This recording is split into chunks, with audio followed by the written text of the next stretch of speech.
Madame, Monsieur, content de vous retrouver. Le journal, c'est pour tout de suite. Voici les titres à la une. 2 morts, 2 armes récupérées et un véhicule confisqué. C'est le bilan d'une opération policière mardi soir dans la capitale. Plus loin, à Port-de-Paix, 7 individus ont été arrêtés et écroués par la police en début de semaine. Ils sont accusés, entre autres, de tentative d'assassinat et de vol à main armée. La reprise sensible des activités ne rime pas forcément avec rentabilité, ont indiqué les petits commerçants, déclarant que les clients fréquentent de moins en moins les marchés publics, faute de moyens. L'Organisation sociale des observateurs pour les droits humains, OSOD, dénonce la violation systématique des droits des détenus par les instances concernées. La barre de 8 milliards de personnes franchies par la planète représente une forte opportunité pour le monde, a reconnu le spécialiste Saint-Tony Fanfan. En Haïti, il préconise des investissements dans les domaines clés pour assurer le bien-être de la population. Restez avec nous pour le développement. Si vous jugez que cette vidéo est intéressante, n'hésitez pas à liker et partager la vidéo. Et surtout, n'oubliez pas de vous abonner à cette chaîne et activer la cloche de notification pour ne pas louper aucune de nos vidéos. Madame, Monsieur, de retour et comme annoncé en titre, 2 présumés bandits ont été abattus le 15 novembre dans la soirée par la police de la capitale, précisément à l'angle de l'avenue John Brown et de la rue Capois, ont indiqué les responsables de l'institution policière. Selon eux, les malfrats ont essuyé des affrontements avec les agents de l'ordre qui ont aussi récupéré 2 armes et confisqué un véhicule. Plus loin, à Port-de-Paix, dans le département du Nord-Ouest, 7 individus ont été arrêtés et écroués par la police. Tentative d'assassinat, vol à main armée et association de malfaiteurs, tels sont les principaux chefs d'accusation retenus contre ces malfrats. La reprise sensible des activités ne rime pas forcément avec rentabilité, ont indiqué les petits commerçants, déclarant que les clients fréquentent de moins en moins les marchés publics. Ils expliquent cette situation par le marasme socio-économique caractérisé par l'hémorragie de la gourde par rapport au dollar américain et l'insécurité généralisée. Les prix continuent de s'apprécier, se désolent ces détaillants qui appellent à l'intervention des autorités pour apaiser la situation. Ils sont au micro de Chilov Semixon et José-Philippe François.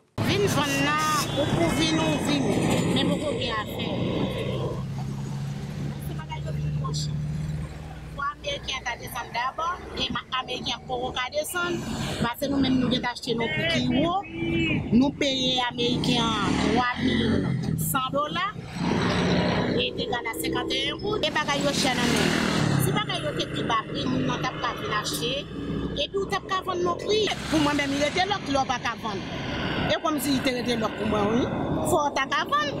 Mais produits tellement cher, pas de pas l'argent pour y acheter. Bon, imagine, même du riz à mon n'a pas acheté. Donc, vous pensez le poil gagne $1,500 pour acheter ça.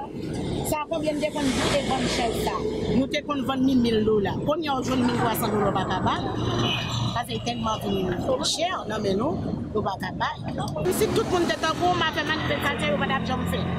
Parce que pour moi-même, j'aime réaliser les fait manifestation comme si c'est prix bagaille qui vient augmenter. Alors ça manque une machine dans la gare plus seulement.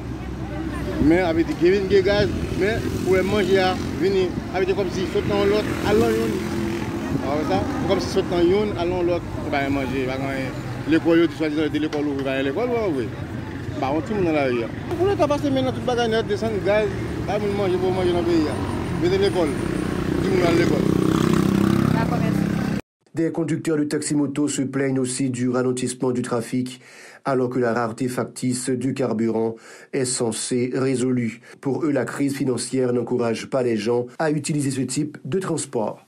Cependant, ils ne pardonnent pas à l'équipe gouvernementale d'avoir démesurément majoré les prix du carburant, ce qui vient compliquer davantage la crise sociale et économique. Écoutons. Pour le moment, pas vraiment.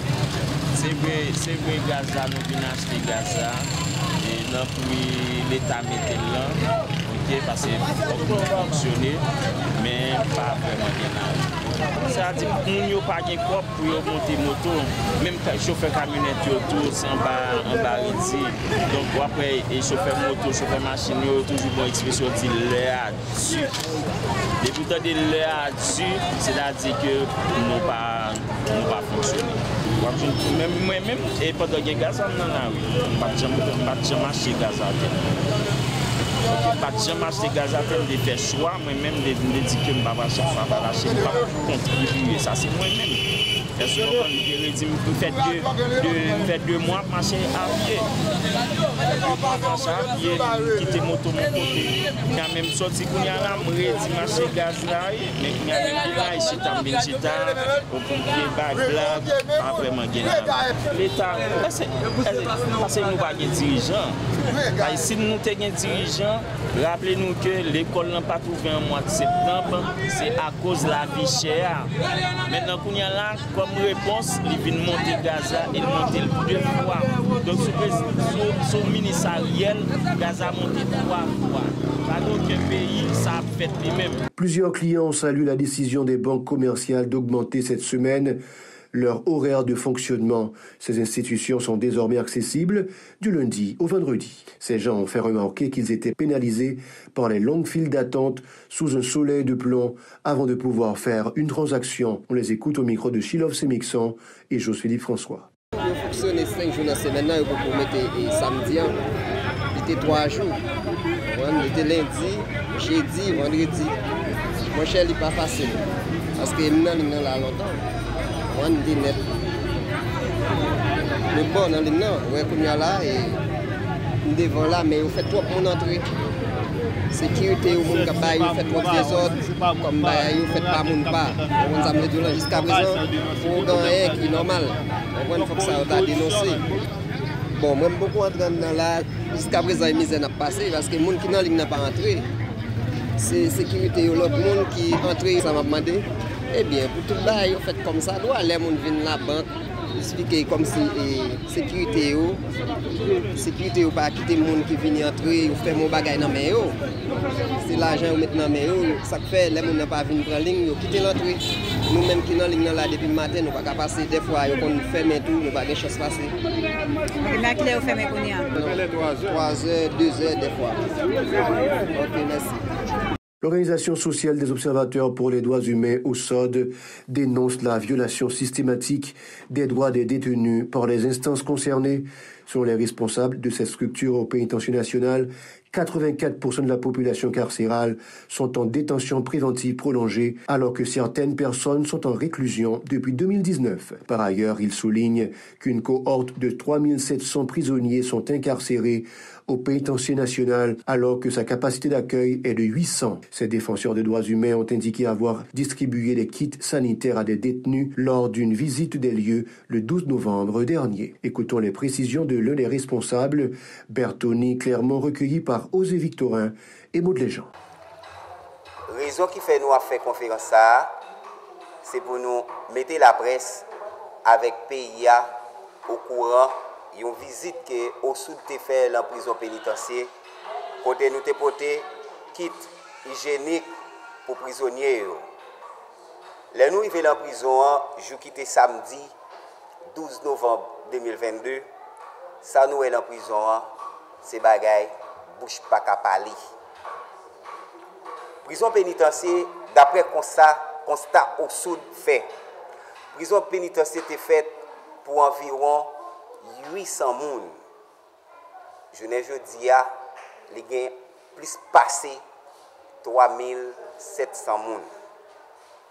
En partant, droit prisonniers pas respecté. Pour sa part, Watson Pierre s'insurge contre les conditions de détention au plus grand centre de rétention du pays. Il appelle à l'engagement de tous les secteurs en vue de parvenir à une certaine amélioration de la situation au pénitencier national. Il est toujours au micro de Osée Victorin et Maud Léjean. Et au sud, abdi à la population, avec toute structure qui est dans la population, il faut que nous potions coller pour doit nous respecter parce que faut que nous travaillions pour ça.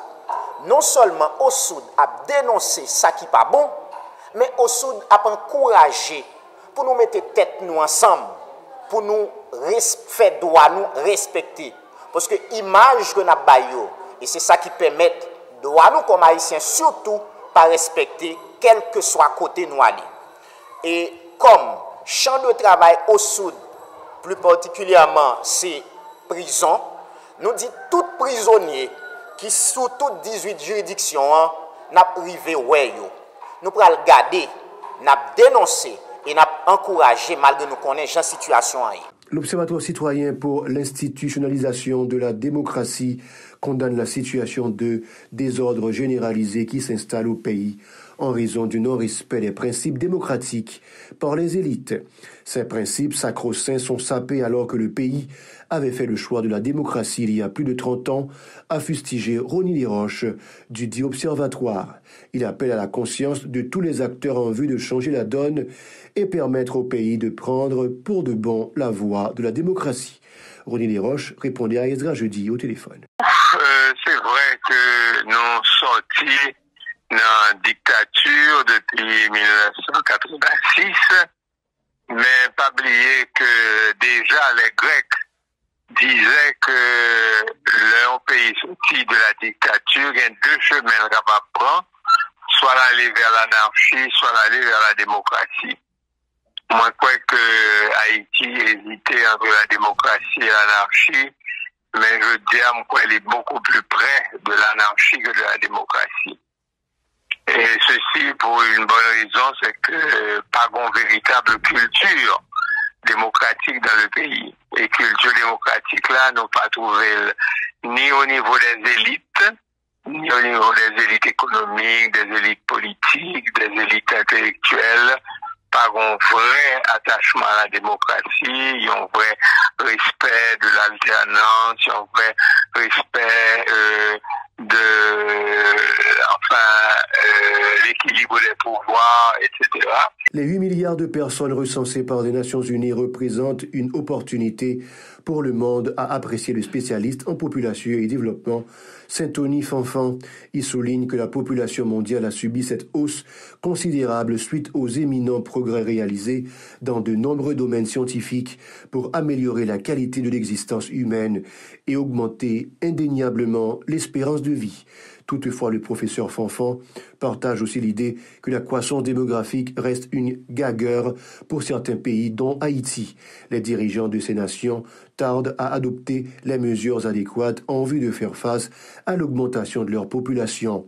Ils préconisent des investissements dans de nombreux secteurs, dont l'éducation, la santé, l'agriculture et le logement pour améliorer indubitablement le mode de vie des citoyens. Saint-Tony Fanfan réagissait dans le cadre d'une interview au téléphone avec Aubert Charles. Aux chances, depuis la période de crise là, nous avons une ligne courant prioritaire que EDH toujours bat le maximum de courant. L'hôpital a tenu chance, nous ne pouvons pas décamper. Et c'est vrai que nous n'avons pas de gaz du tout, mais avec presque 2 à 3 heures de temps de blackout par jour, ça te permet nous que nous sommes plus ou moins quimbés. Et avec zone côté la paix, affluence là, nous avons choisi l'hôpital la paix de préférence. Et nous, avec détermination, ensemble personnel l'hôpital la paix, nous sommes arrivés pendant tout le temps ça, nous travaillons normalement. Au contraire, la demande a été augmentée. Côté que et pratiquement chiffre nous presque multiplié par 3, et même par 4 même. Et surtout, il y a 2 services qui étaient très sollicités, c'est maternité avec service pédiatrique. Côté que le service n'a pas chargé. Donc nous sommes arrivés Kembe et avec débloqué Gaza, débloqué là, demande là encore une plus augmentée. Et nous avons essayé Kembe avec les moyens du bord. Je n'ai pas constaté là, nous avons que l'hôpital la paix en chantier. Côté que nous avons essayé de renforcer la capacité de service nous et pour améliorer les services qu'on a pour la population. C'est la fin de ce journal. Merci de l'avoir suivi. D'ici là, portez-vous bien, restez branchés à la Télé Pacifique pour la suite de la programmation.